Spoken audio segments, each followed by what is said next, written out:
Today I want to tell you the story about how I messed up my viva when I was doing my physics degree. A viva is what happens if your final result is somewhere on the borderline between two grades. Sometimes they'll call you in for a viva, which is where you sit down with your professors and your lecturers and they quiz you to see if you're worthy to go up or you should stay in the lower of the two grades. Now I was on the borderline between two grades and I was called for a viva. So picture the scene. There I am, 9:30 in the morning, sitting outside the room, feeling extremely sick, waiting to be called. I was nervous, but the main reason I was feeling sick is because the night before had been the Leavers Ball. Picture that. Beer, bands, discos, late night. Not really the ideal situation to go in for a viva.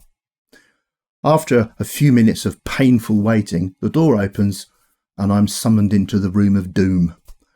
I sit down on the chair shown to me and one of the lecturers looks me in the eye. After a pause, he says to me, "I see from your options that you have a love for astrophysics."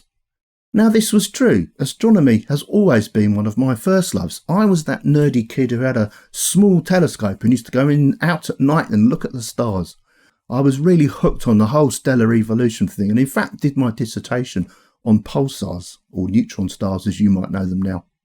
As I sat there for the briefest second wondering how I should answer his question, "We see your first love is astrophysics," it occurred to me that perhaps yes wasn't the best answer, and for some reason, I still don't know why, I said, "No, not really." And I knew in that moment that I had blown it. It didn't matter what happened next. I'd shown a real lack of enthusiasm. So on goes the interview, they asked me questions, I'm falling all over the place, I'm stumbling, I can't pull myself out of this place that I found myself in. Needless to say, I didn't go up to the higher grade.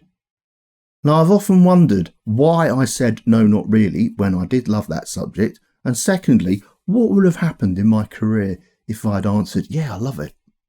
Well, I'll never know, will I? I hope you find my story vaguely amusing and perhaps even encouraging. Still don't know everything and I still do stupid things. Who knew? Let me know what you thought of my story in the comments below. Bye for now.